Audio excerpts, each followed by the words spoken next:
కర్ణాటక, ఒరిస్సా, బెంగాల్లో కూడా తెలుగు చదివేవారు ఎక్కువ మంది ఉన్నారు.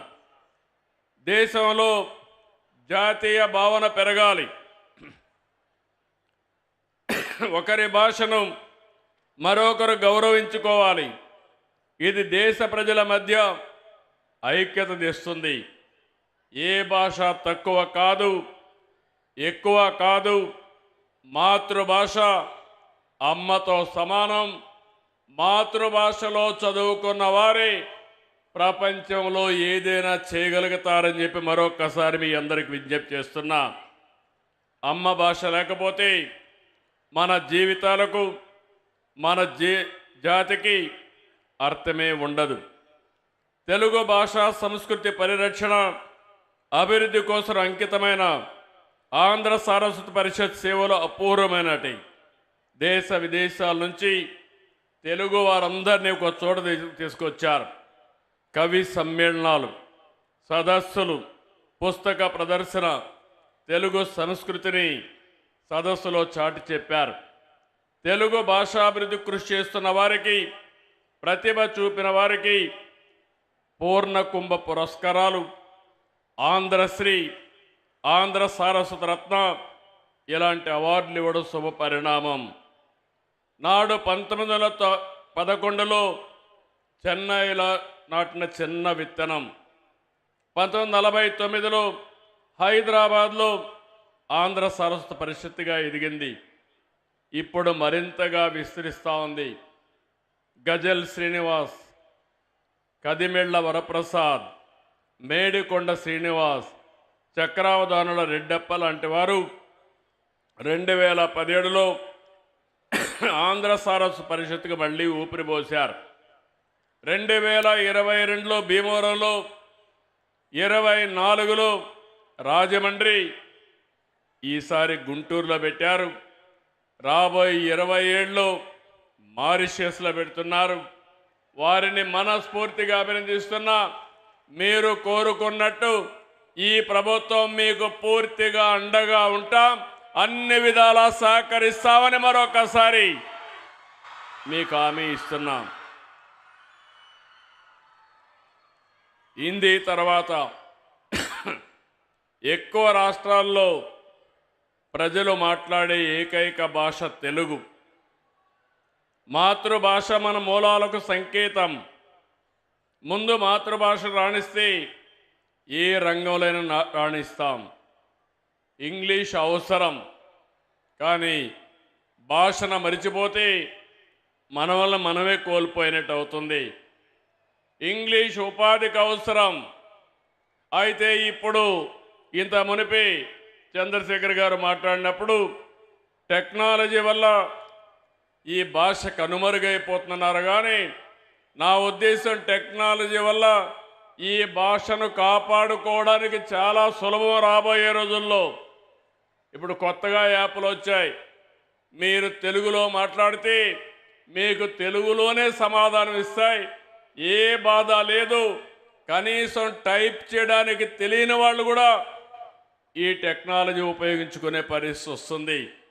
అలాంటి టెక్నాలజీలో మనం మనుగడ సాధించవలసిన అవసరం ఉందని చెప్పి కూడా నేను మీకు తెలియజేస్తున్నా. ఈరోజు పొట్టి శ్రీరాములు గారి పేరు మీద 85లోనే నందమూరి తారక రామారావు గారు తెలుగు యూనివర్సిటీ తీసుకొచ్చారు. విభజన తర్వాత రాజమండ్రిలో మళ్ళీ పొట్టి శ్రీరాములు తెలుగు విశ్వవిద్యాలయాన్ని ఏర్పాటు చేస్తున్నామని మీ అందరికీ విజ్ఞప్తి చేస్తున్నా. మన నాయకుల్ని మనం గౌరవించుకోవాలి. త్యాగాలు చేసిన త్యాగధనులను గుర్తుపెట్టుకుంటే అది స్ఫూర్తిదాయకంగా ఉంటుంది. ఈ సందర్భంగా నేను ఒకే ఒక విషయం మీ అందరికీ విజ్ఞప్తి చేస్తున్నాను. ఈరోజు నందమూరి తారక రామారావు గారు ఆత్మ గౌరవంతో ముందుకు పోయారు. తెలుగు జాతి ఉన్నంత వరకు గుర్తుపెట్టుకునే ఏకైక నాయకుడు నందమూరి తారక రామారావు గారు. ఇందులో అనుమానమే లేదు.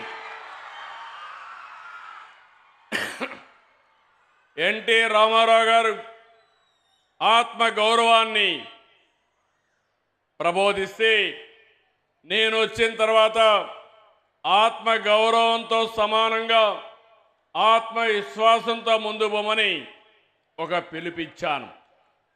ఆ పిలుపుతో ఓసారి నాకెంతో సంతోషం.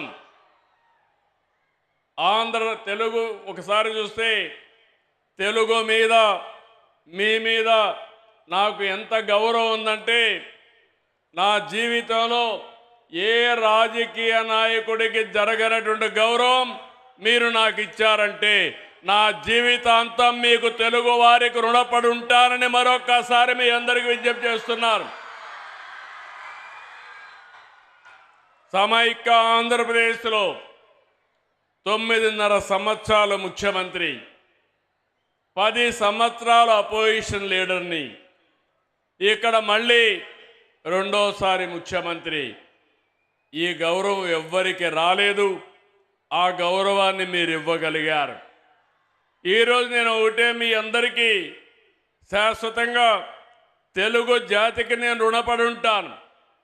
ఇంకొక విషయం కూడా మీరు గుర్తుపెట్టుకోవాలి. ఒకప్పుడు తెలుగు జాతి వివిధ ప్రాంతాల్లో ఉంది. కాలక్రమేణా అందరూ ఒకటిగా ఉండాలని ఆ రోజు పొట్టి శ్రీరాములు గారు త్యాగం చేయడం, మళ్ళీ రాష్ట్రం ఒకటిగా కలవడం జరిగింది. తెలుగు జాతి అనేక సందర్భాల్లో కలిసి ఉన్నాం, కొన్ని సందర్భాల్లో విడిపోయాం. ఇప్పుడు తెలుగు జాతికి 2 రాష్ట్రాలు వచ్చాయి, ఒకటి తెలంగాణ, ఒకటి ఆంధ్రప్రదేశ్. మీ అందరూ ఈ సందర్భంగా ఒకటి గుర్తుపెట్టుకోవాల్సిన అవసరం ఉంది. ఆ రోజు నేను ఆలోచించాను, తెలుగు జాతి నాలెడ్జ్ ఎకానమీలో ముందుండాలని 30 సంవత్సరాల కంటే ముందు ఆలోచించి సైబరాబాద్ సిటీ నిర్మాణం చేసి ఐటీకి ప్రాధాన్యత ఇస్తే ఒక్క నిర్ణయం ఈరోజు ప్రపంచం మొత్తం తెలుగువారు అతి ఎక్కువ పర్ క్యాపిటా ఇన్కమ్ సాధిస్తున్నారంటే అది తెలుగువాడి సత్తా అని మరొక్కసారి మీ అందరికీ విజ్ఞప్తి చేస్తున్నాను. ఈరోజు దానికంటే మించిన అవకాశాలు మనకు వచ్చాయి. ఆర్థిక సంస్కరణలు ప్రవేశపెట్టిన వ్యక్తి పివి నరసింహరావు అయితే 1995లో భారతదేశం, అందులో తెలుగు జాతి అందిపుచ్చుకున్న ఆయుధం ఇన్ఫర్మేషన్ టెక్నాలజీ. ఈరోజు మూడోది మీరు ఒకసారి చూస్తే, ఈరోజు మొత్తం భారతదేశానికి ఒక అవకాశం, అదే యువ భారతదేశం. యువకులు ఎక్కువ ఉండే దేశం ప్రపంచంలో భారతదేశం. ఇది 47 వరకు ఉంటుంది.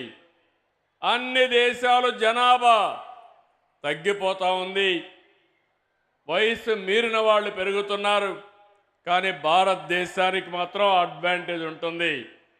4వ విషయం మీరు చూస్తే, ఒక సమర్థవంతమైన నాయకుడు, right time, right leader, right place, that is Narendra Modi.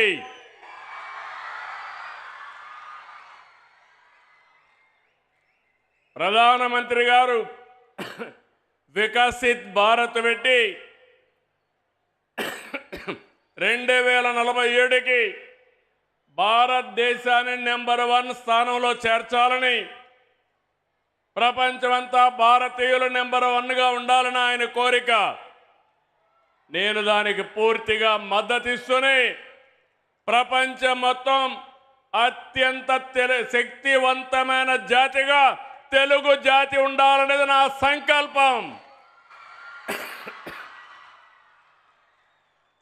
ఇది అసాధ్యం కాదు, ఇది సాధ్యం.